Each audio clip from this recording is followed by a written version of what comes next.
Hello and welcome to the Catch a Lift Coaches Corner. I'm Cal head coach Melissa Luke, and this week I'm honored to welcome Sydney Baker, a previous intern with the Catch a Lift Fund who was drawn to serve through ROTC program at Miami University, Ohio. Welcome to this week's episode of the Coaches Corner. Sydney, welcome. Thank you for being with us today. Thank you so much for having me. I'm so excited to talk with you today. Oh, absolutely. We're so excited to get talking to you too and hear everything. Let's jump right in, Sydney. And I want to start out by asking you, what drew you to your internship at Catch a Lift? Yeah, so it's actually sort of a funny story. I was studying abroad when I was trying to figure out, what am I going to do this summer? Like just looking for things. I was like, let me see if there's anything local in Timonium where I'm from. And lo and behold, there was the headquarters of Catch a Lift in Timonium, which was hysterical. And I just loved that I was in the ROTC, like my Army ROTC program at that point. And I loved the mission of just helping combat wounded veterans get back into fitness, because not only do I love the military, but I also very much like fitness is a huge part of my life. Right. So I thought, what a better way than to work for an incredible organization that includes two of my most valued passions. Oh, that is terrific. That must have been so exciting to see that and like find that internship and in your hometown. Mm-hmm. So it's amazing. Absolutely. So Sydney, I know during your time at Cal, you had the great honor of getting to speak with, a lot of our injured members in the program. Will you talk to us specifically a little bit about talking to these combat injured men and women? And did that scare you, like that thought of the unknown? Kind of like an unknown future, even for yourself. I mean, we still have, active wars and conflicts going on. Absolutely. Yeah. So that was one of my absolute favorite parts about interning at Cal, was that opportunity I got to talk with the veterans, whether it be through the veteran outreach nights that we have once a month, or just even troubleshooting various issues with the dashboard accounts. But to answer your question about being scared, I was never scared. Anytime talking to them, it definitely made it more of a reality for me, just because I think it's a common feeling for young people, especially young people going into the military, to feel invincible.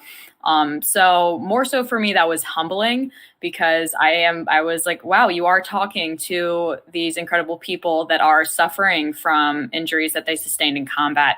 But no, I think the biggest takeaway that I had from interacting with these veterans was that even though all of them, like we were saying, they all are combat wounded, everyone I talked to couldn't stop talking about how amazing the military is, how incredible their experience was. And whenever I would bring up that I was going to become an officer in a few years, they were all so excited for me. So this really just solidified my choice of like, I know I am doing exactly what I'm meant to do.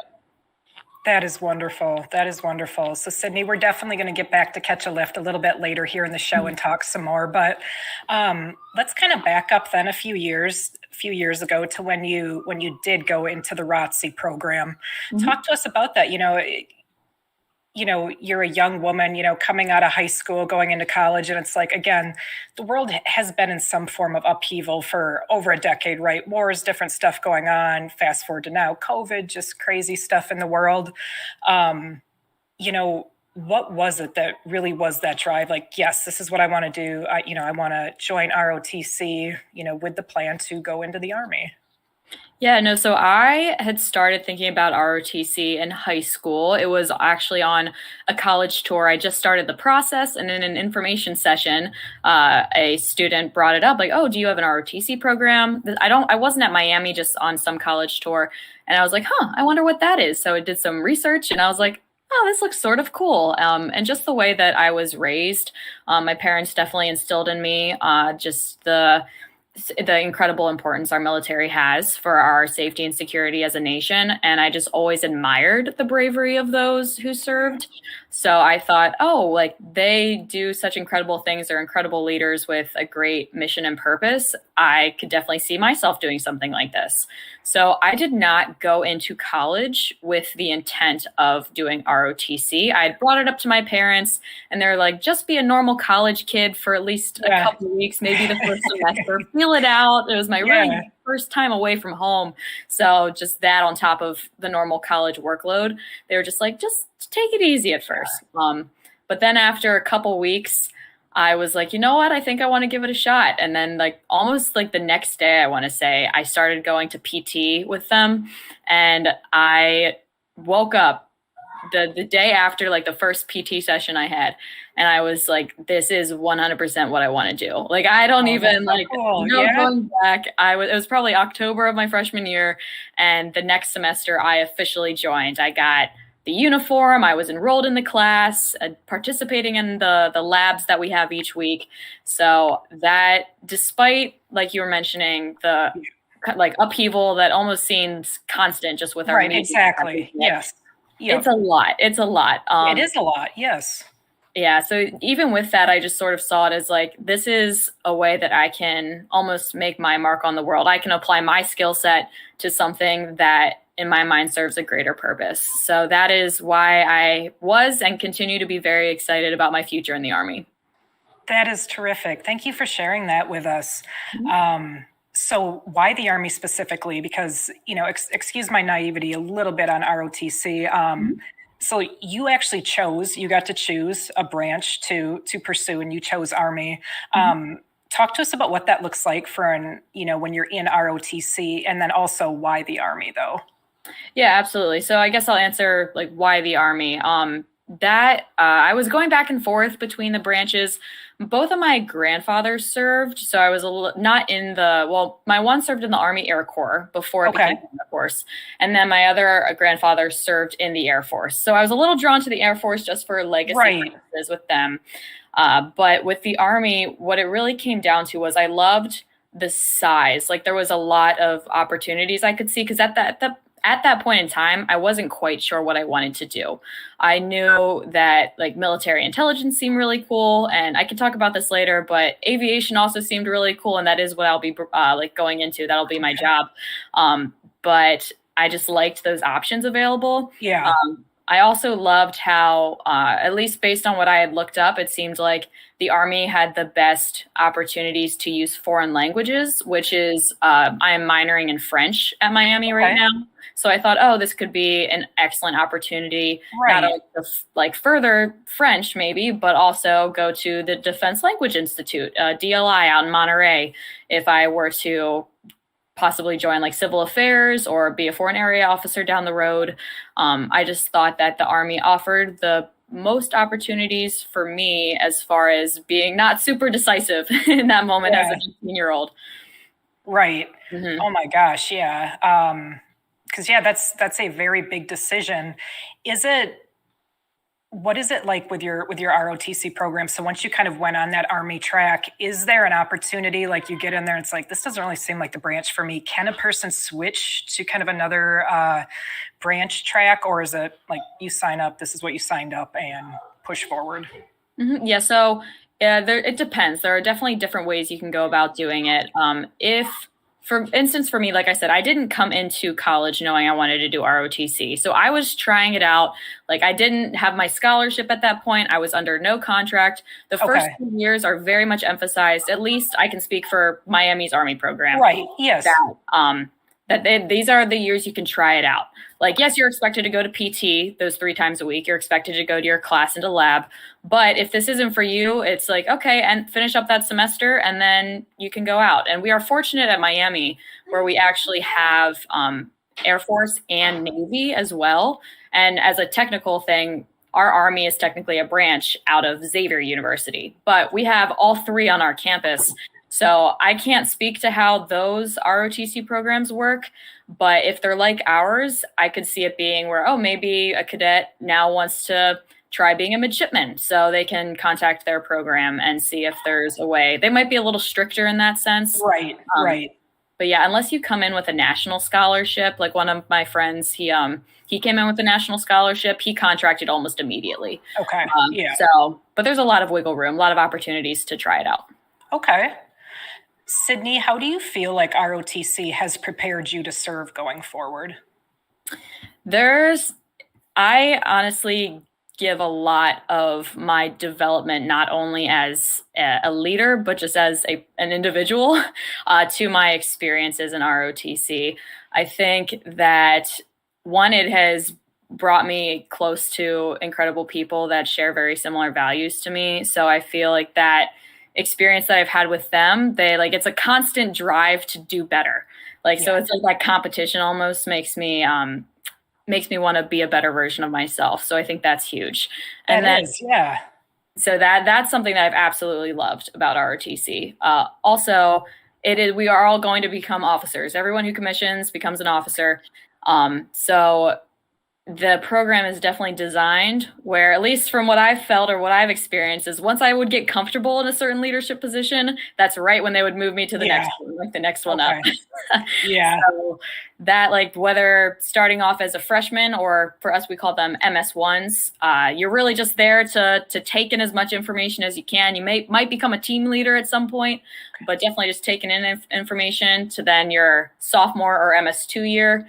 Could be a squad leader, or that's really MS2 and MS3 are juniors. So squad leader, and then platoon leader or platoon sergeant. And then as seniors or MS4s, we have staff positions ranging from, you could be like an S1, S8 to all the way up to battalion commander, BC.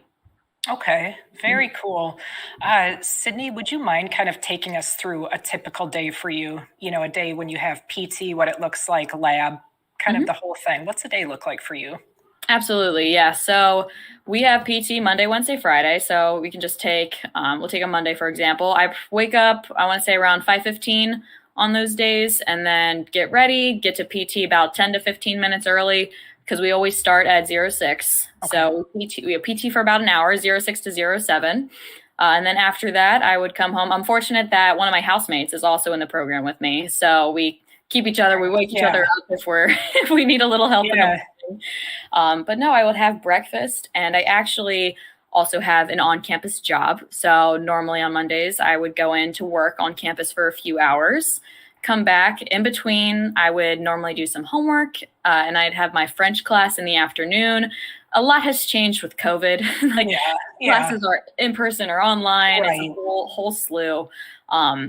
But yeah, I'd have various academic classes. And then if it's a Thursday, that's when we have our labs. So labs would be in the afternoon. And those are very fun days, because that's really where everyone gets to apply what they've learned in their classes to a practical exercise. Right. So that's super fun. And the way that I'll try to keep it just as simple as possible. The way that our juniors get evaluated in the summer, which ultimately contributes to their OML and everything, and their branch, what they're specifically their job's going to be, comes from there's this camp that they go to in the summer called CST, Cadet Summer Training, and they get evaluated on various sticks lanes. So they'll do a few FTXs, field training exercises, and they'll be all right, you are now the PL. Here is your op ord, and it could be anything from a movement to contact. It could be an ambush, a raid. So we are preparing our juniors right now for camp this summer. So that is what we use that lab for, are those practical exercises. Okay. Very cool. Very cool. Sydney, which year, in your ROTC journey, are you at? I'm currently in my senior or MS4 year, so I'll be commissioning in about 2 months. Oh my gosh, that's incredibly exciting. Wow. I know, it's exciting and terrifying, but mostly I'm sure. Yeah, so many emotions with it, but wow, we're so very happy for you, and very excited to see your career develop for you. Thank you. So looking back again, kind of that parallel again with that time you spent at Catch a Lift. So given your knowledge of what our CAL members service has looked like, do you feel as though your ROTC program has provided you with the right knowledge and resources, if you should ever need them? Yeah, yes, to answer your question simply, absolutely. I think that in some ways it could have prepared me a little bit more for that possibility of injury, because as I've interacted with a ton of vets when I was interning there that have suffered from physical, mental, both types of injuries. the way that the ROTC curriculum is designed is to focus on essentially preparing for camp, which would be, okay, you got to practice land nav. You need to have some BR basic, like marksmanship, that kind of stuff, and the stick lanes. But in this senior year, we've really focused like, okay, you've been to camp, you've done your thing. Now we need to prepare you to be an officer. And that can range from things like where we've had a class on ethics, or, oh, how are you going to interact with your NCOs? Like things that I've really enjoyed because I know I will apply these in my life as an officer. So we have definitely touched on the fact that, like, hey, in reality, like, we are still very much like in Afghanistan and in Iraq. We're actually currently I have it on my desk right now. We're reading this book called Black Hearts about a platoon in Afghanistan. Oh, no, excuse me, a platoon in Iraq. And it's very eye-opening about it seems like almost every chapter there's at least one IED explosion that I'm seeing happen. And whether those people in those instances, like some of them survived with injuries and some of them got killed, and just seeing not only that happening to them, but then that, like, the experiences of those who are still behind, who are like, wow, I just lost a soldier today, seeing how that is all affected.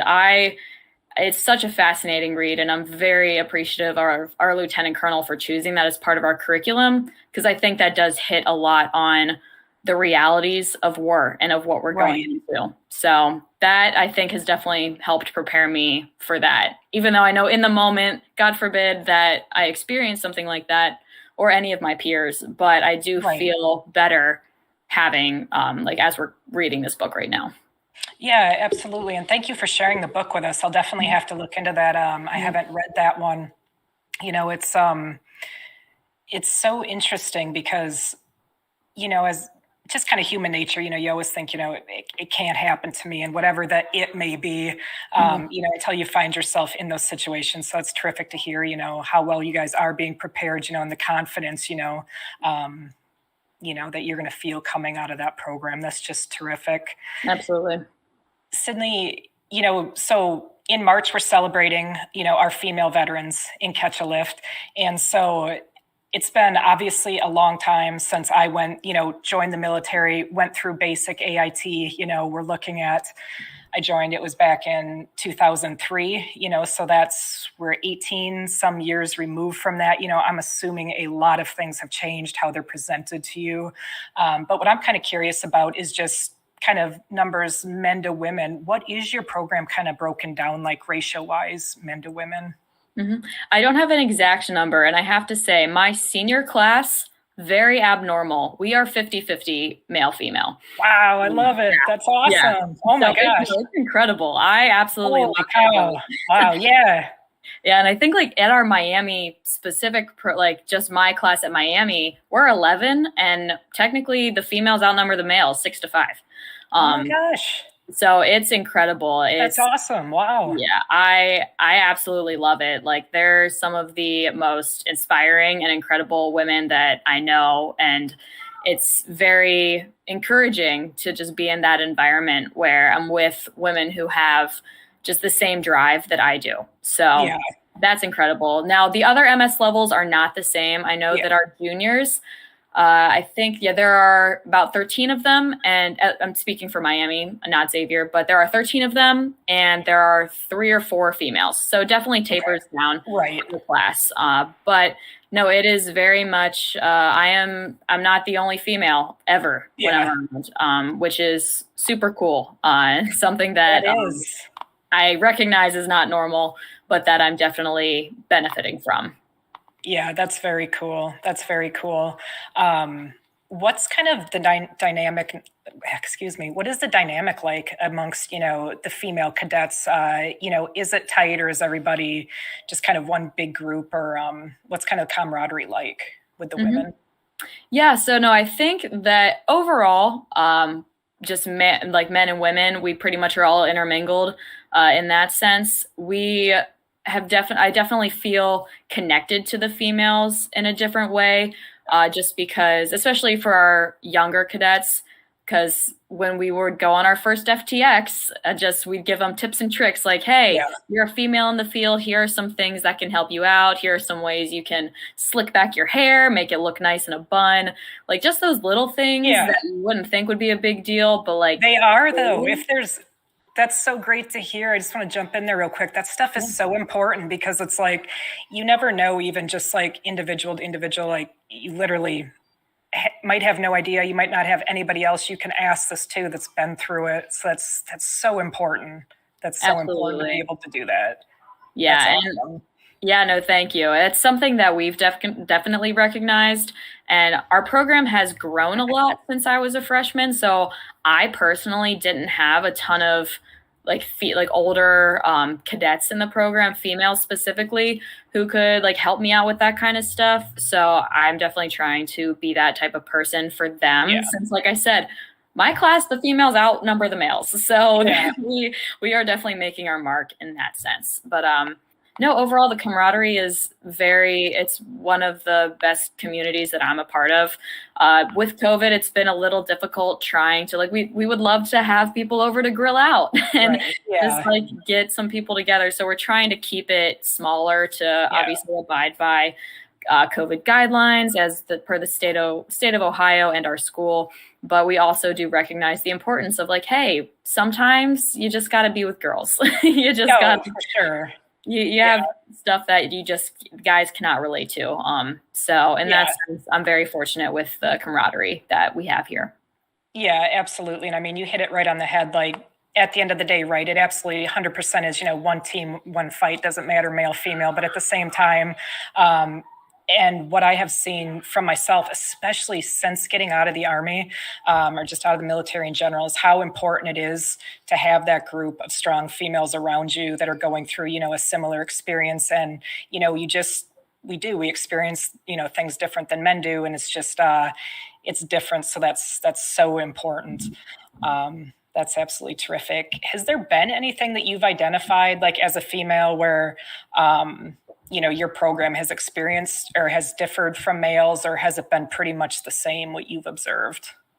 For me personally, I haven't experienced really any differences in as far as like training or how people treat me go. I know our cadre, I could talk for hours about how incredible our cadre are. Like they are terrific.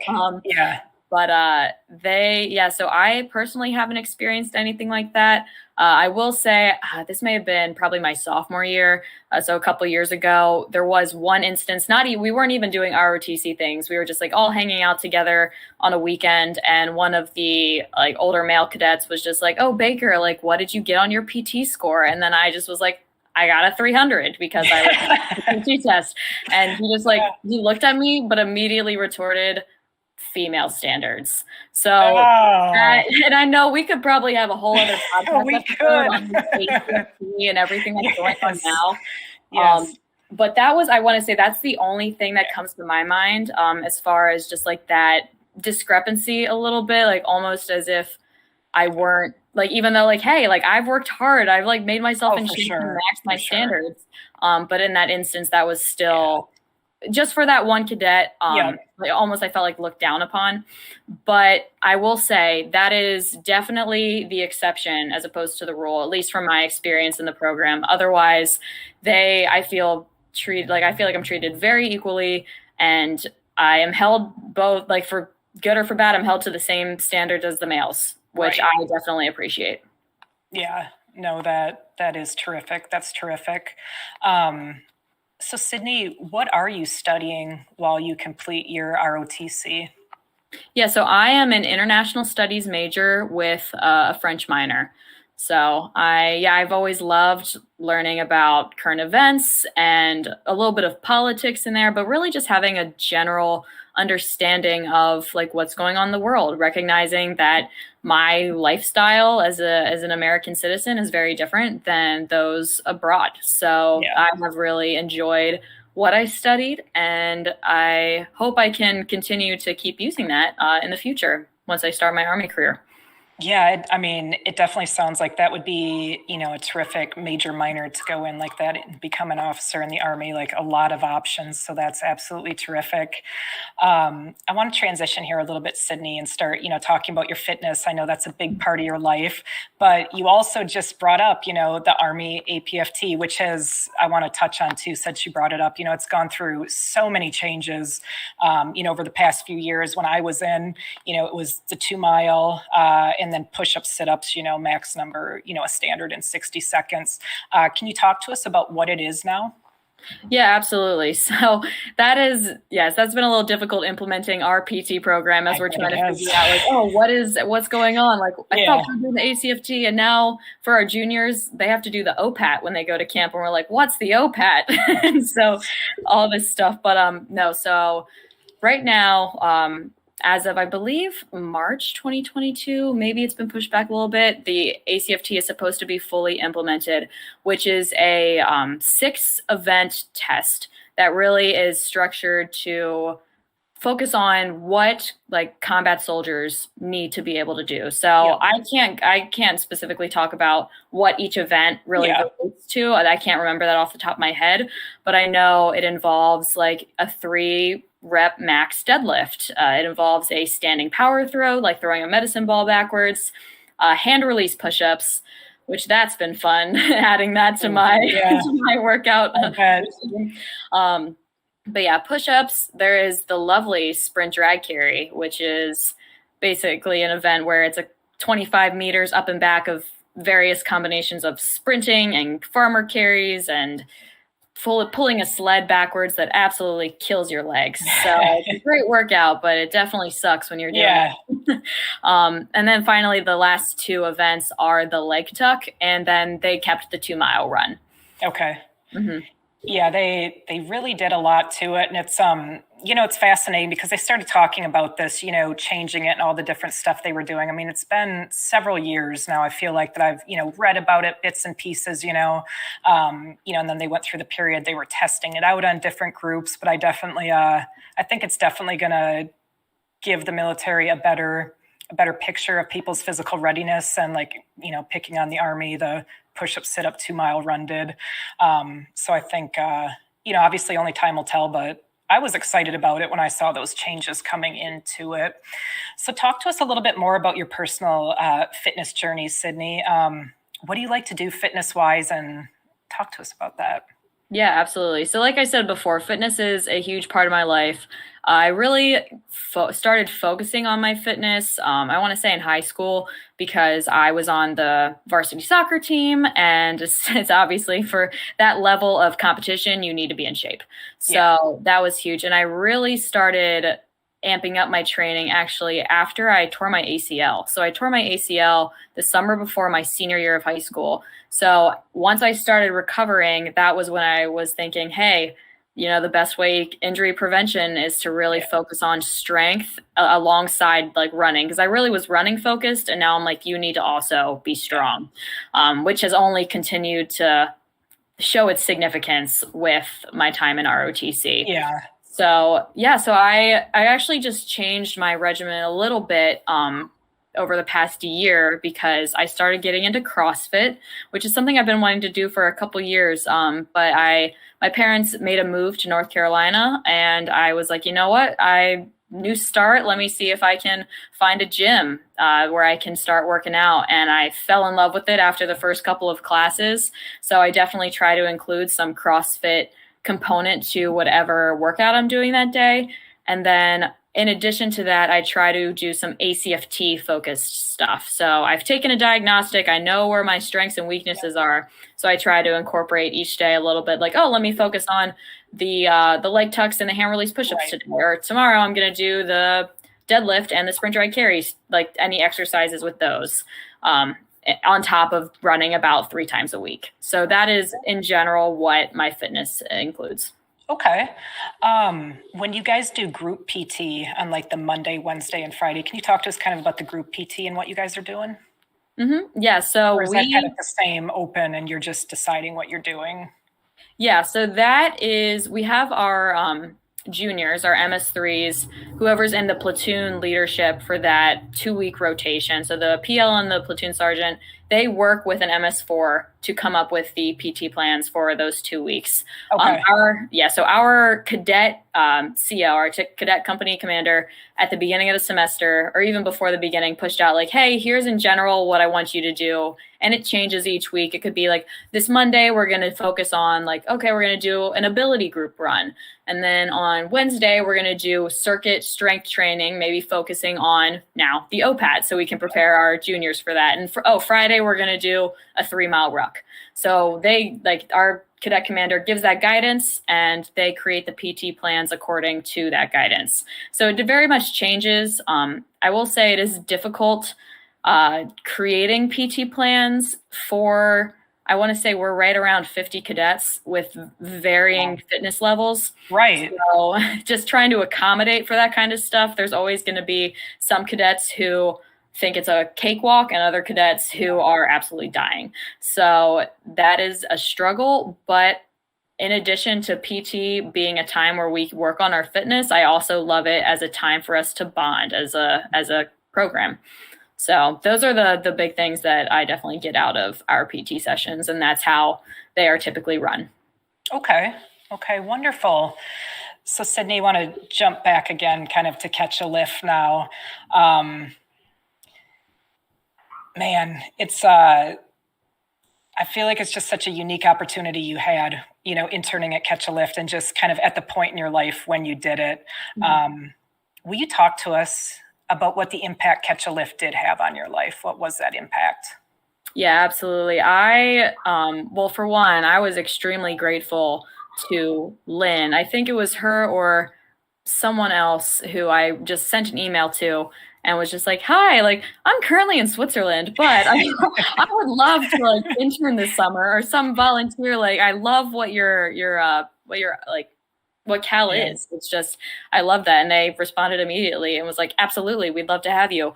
But no, the impact has been just, it's been extremely profound. Honestly, sort of hard to put exactly into words what it has been. I know I discussed earlier, talking with the vets, hearing their stories has been incredible, especially just tying it back to it being a humbling experience, understanding that like, hey, this could happen to me. And I think that's huge, but just their constant inspiration and energy just really motivated me. Like, that's why I loved coming into work every day, like coming into the internship, because I knew that what I was doing, again, whether I was helping to just troubleshoot dashboard issues or putting together vet welcome packages, I knew that I was contributing to the vets. I was contributing to them who have served and have suffered as a cause of their service. But yeah, and not only working with the vets, but working with the people who work at Cal was awesome. I absolutely loved, like, Susan was my basically go-to person in there. She was the one who facilitated my internship. And if I ever had a question, I could go to her with all that kind of stuff. Lynn was, as you can imagine, extremely busy, but always, like, I think the first time I met her, she was like, I would love to talk to you and like just get to know you. And I think I was in her office for 45 minutes to an hour where I was like, this incredible woman who has so much on her plate, like, has taken time out of her day to just like get to know me. It was huge. And just everyone else in there was like, they always had a smile on their face. They really made me feel welcome. And I was extremely grateful for that, because it can be hard to be the new person. Oh, for sure. Yeah. And within that first week, I was extremely comfortable with everyone in that office. That's terrific. Sydney, do you have a favorite memory or a story from your time at Cal you could share with us? Favorite memory. I'm trying to think. I don't know if there's like one specific moment that I can think of off the top of my head. But I will say that I really enjoyed those VOR nights, like the veteran outreach nights. Susan, I know, organized a lot of those. And so those were nights where it's like, okay, well, we're staying past, like, I think we didn't leave the office till like 8 or 8:30 on those nights. But it was so cool to see other volunteers come in, because it's like, okay, I know the people who are that work for Cal, like I see them regularly, but I didn't know, at least that first time, I didn't know all the other volunteers and like Right. how big of a breadth or reach Cal has. So, and these are people, again, this was in my hometown in Timonium. So I'm like, these are people that live 5 to 10 minutes from where I live. So I thoroughly enjoyed those nights because I got to talk with the vets, I got to talk with the volunteers, and it was in those moments that I realized, yeah, this is 100% like an incredible organization, because it could be hard just, oh, I'm doing admin work on some of the days, but for this, actually reaching out to those vets, hearing their stories, making sure they are doing everything on their end that they need to do so that we can give them those grants and gym memberships. That would be my several favorite memories were those nights.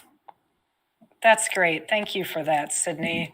So I have one last question here I want to ask you. So you shared with us, you're about 2 months out from that commission. What does that mean to you? You've put in all this hard work for these years and, to see that coming to a close.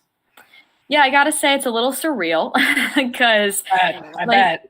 Yeah, like you mentioned, it was, I want to say probably starting my sophomore year of high school. It was really just an idea like, oh, maybe this is something I want to do. And now 6 years later, I'm about to put on we got our pinks and greens, our AGSUs we're going to be wearing to. Oh, very cool. Yeah, we're very. That was exciting. Yeah. Yeah, I still need to get mine hemmed, but it looks very sharp, and we're all super excited about that. But no, I think it's going to be bittersweet, more sweet than bitter for sure, because it's not only that I'll be commissioning, but I'm also like ending my time in college because ROTC, there's definitely, in my opinion, a great balance of life between focusing on ROTC responsibilities, but also just being a normal college kid and having fun. So that part will be sad and difficult, but I don't think I can adequately express how stoked I am to start my life as a second lieutenant in the Army, specifically as an aviation officer.